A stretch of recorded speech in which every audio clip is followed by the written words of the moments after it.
जितने लोग को आपने 9-10 लोगों को सुना इनकी स्टोरी, सब में एक चीज कॉमन देखा होगा आपने, किसी ना किसी फॉर्म पे हर किसी की लाइफ में स्ट्रगल आया है ना। और हमारे साथ यही प्रॉब्लम होता है, हम लोग डर जाते हैं, घबरा जाते हैं, ब्रेक हो जाते हैं, टूट जाते हैं, ठीक है। ठीक, तो स्ट्रगल तो सबकी लाइफ में कहीं ना कहीं, लेकिन सबसे बड़ा अगर स्ट्रगल आज तक मैंने देखा है अपनी पर्सनल एक्सपीरियंस पे, तो मनीष मतलब सैल्यूट है कि नहीं। इसको अगर आप लोग जानते होगे तो फिर कुछ बताना चाहेगा मनीष अपने बारे में, है ना, खुल के बता। मेरा नाम मनीष कुमार है और मैं लाइब्रेरी ज्वाइन किया हूँ अप्रैल 2022 में। वहाँ पर बैठा था, अकेले रहता था, एकदम शांत, कोई मतलब किसी से बात नहीं करता।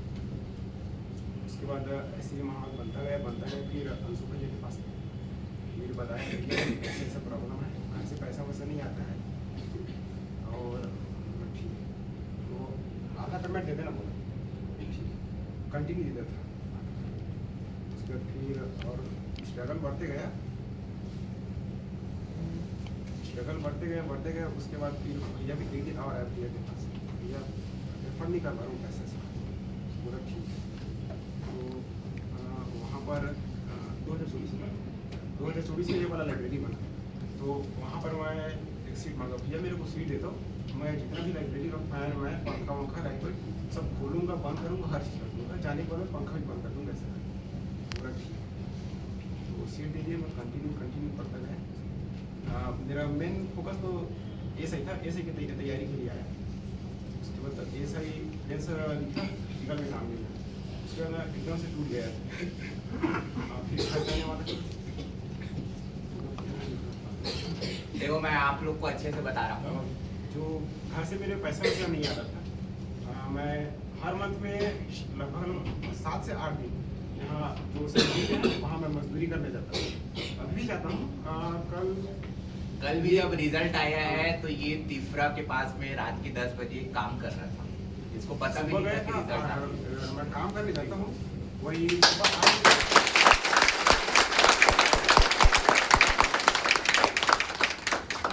से मेरा कोई पैसा वैसा नहीं आता, वही मैं मुश्किल से 2000-2500 में गुजारा करता हूँ।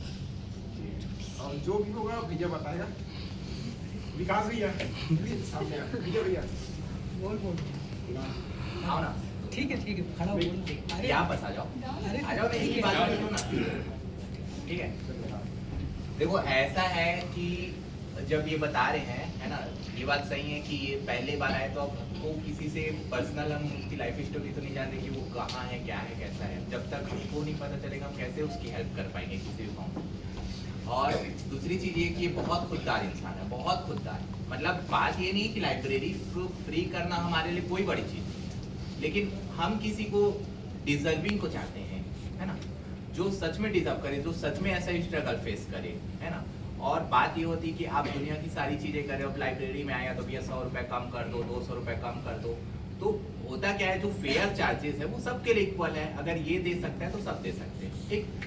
जब ये आया तो फिर नॉर्मल हमको बताया कि भैया दिक्कत है, तो मैंने बोला ठीक है यार चल ठीक है। तो फिर इसका पहले फीस हाफ किए, कुछ दिनों के बाद फिर इसके बारे में मुझे वो भैया बताया इंटरनली कि यार ये ऐसा काम करता है, ऐसे पैसे। तो मेरे को तो लगा कि इतने दिन का भी ये जो पैसा दिया वो भी हम लोग लेके अपना नुकसान कर लिए, क्यों लिए इससे पैसे, मतलब। फिर इसको मैंने पर्सनल कैबिन पे बुलाया था और फिर इसको बोला कि यार तू बता करके, तो ये तो बता भी नहीं रहा था। तो फिर मैं इससे एकदम अच्छे से पूछा, तब जाके धीरे से फिर ये ओपन होके बताया कि ये ऐसी ऐसी दिक्कतें हैं मेरे साथ करके।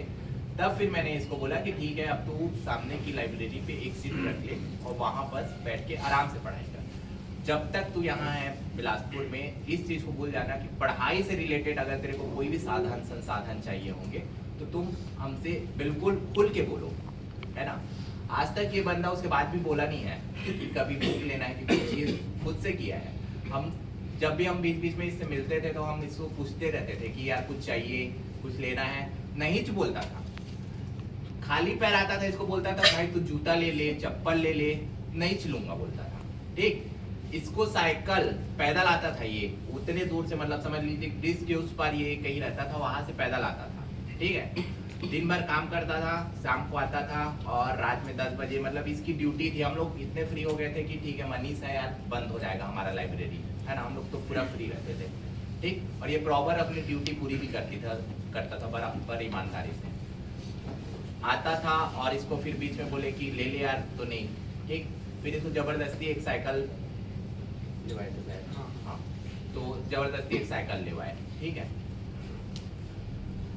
अभी भी मेरे को अच्छे से याद है, नीचे में ऐसा ही में मैंने भी दिया था, इसने भी दिया था, मैं भी फेल हो गया, ये भी फेल हुआ था, ठीक है। उससे कुछ दिन के बाद फिर ना ये मेरे से एकदम पर्सनली ये बोला था, बोलने वाली बात नहीं है, लेकिन मैं सिर्फ आपको इसलिए बता रहा हूँ क्योंकि ये सीखने वाली चीजें हैं, ठीक है। ये मेरे को एकदम मतलब अजब से बोला कि यार भैया मेरे पास जूता नहीं है, मेरे को आपका जूता होगा वो दे दोगे क्या रनिंग के लिए, है ना। तो इसको नेक्स्ट डे पे ही अपना जो शूज मैंने लिया हुआ था नया, मेरा तो हुआ नहीं, अब मेरे तो किसी काम का नहीं था, तो मैं उसको ये दे दिया, ठीक है। होपफुली कि शायद वो इसके काम आया हो, है ना। हाँ ठीक है, नहीं मतलब वो ऐसे टाइप की बात है, हाँ ठीक है, हाँ उसी समय पे मांगा हुआ था, ठीक है। तो मैंने इसको दे दिया कि ठीक है तू यूज कर। बात ये है कि सच में हम लोग के पास बहुत कुछ है, बहुत कुछ, मतलब भगवान का दिया हुआ। लगता है कि सब हम लोग वो स्ट्रगल फेस नहीं कर पा रहे हैं क्योंकि हमने कभी देखा ही नहीं है उस गहराई पे जाके कि लोग कितना स्ट्रगल फेस करते होंगे, है ना। आप ये छोटी छोटी, ये तो वो स्टोरीज है जो मैं जानता हूँ, कितनी ऐसी स्टोरीज होंगी जो कि सिर्फ ये जानता है कि नहीं, जो कि शायद ये बताए ना बताए आप लोगों को, है ना। लेकिन सीखने वाली बस यही बात है कि हम लोग वो कितने लोगों के ऐसे क्लिपिंग्स हम देखते हैं, हर सेंटर वाले जारी करते हैं, ये सब अपने बताते हैं, तो इनको तो हम करीब से नहीं जानते ना, इसको तो हम सब करीब से जानते हैं कि ये अपनी लाइफ में क्या खोया है कि और क्या क्या त्यागा होगा, क्या क्या खोया होगा। आप सोच भी नहीं सकते, अंदाजा भी नहीं लगा सकते, मैं भी नहीं लगा सकता, ठीक है। कल की बात बता रहा हूँ, कल जब रात में ऐसे तो मैं यहाँ से 7-8 बजे चले जाता हूँ, कल पता नहीं क्या था, तो मैं यहाँ बैठा हुआ था, रात की 10 बजे के आसपास इसका कॉल आया, और ये जनरली 10 बजे के आसपास कॉल इसका आता है, तो मैं सोचता हूँ कुछ हो गया क्या लाइब्रेरी में करके, ठीक है। तो फिर ये फ़ोन किया, भैया कहाँ हो करके, तो मैं बोला कि यार मैं तो यहाँ हूँ। तो फिर ये इतना एक्साइटेड था ना कि ये भैया कहाँ हो, तो मैं बोला यहाँ हूँ, है ना। तो फिर मेरे को लगा कि सच में कुछ हुआ है क्या लाइब्रेरी में, तो मैं इसको लगा मैं यहाँ हूँ, मैं बोला नहीं मैं वहाँ के ऑफिस में बैठा हुआ हूँ। तो फिर बोला कि ठीक है भैया, मैं दो मिनट में तुरंत आ रहा हूँ, दौड़ के आ रहा हूँ, है ना। और मेरा ब्रेन उस समय पे एकदम बिजी था, किसी से आर्गुमेंट में चल रहा था, और फिर ये फट से आया और मेरे पिताजी भी सामने पे थे, आके तुरंत ये पाँव छू लिया। सच बता रहा हूँ, ऐसा लगा ना दिल छू लिया है लड़का। मेरे को पता था कि कांस्टेबल का रिजल्ट आया हुआ है, जस्ट 1 घंटे पहले कांस्टेबल पे हो गया है ना। तो फिर मैं इसको बोला हो गया है करके, तो फिर हमारी कन्वर्सेशन थोड़ी सी हुई। उस दरमियान लगभग 5 से 10 मिनट सेशन में कुछ बोल भी नहीं पा रहा था, है ना। ये पता नहीं इसके मन में क्या था, और सीरियसली मैं भी ऐसा था कि मन भर गया था कि यार जिसको आप इतने करीब से जानते हो, जिसके लिए सच में चाहते हो कि इस बंदे का किसी का हो ना हो, इसका तो होना चाहिए, कम से कम ये डिजर्व करता है, ठीक है। इसका हो गया। हमारी तो बेस्ट विशेष है कि इसकी लाइफ मतलब इतना रहे कि जो भी स्ट्रगल आज तक इसने देखे, कभी कोई अब इसको फेस ना करना पड़े, ना इसको ना इसकी फैमिली को, है ना। हमें पता नहीं लाइफ में याद रखेगा कि नहीं रखेगा, लेकिन हम चाहते हैं कि और कुछ बोलना है।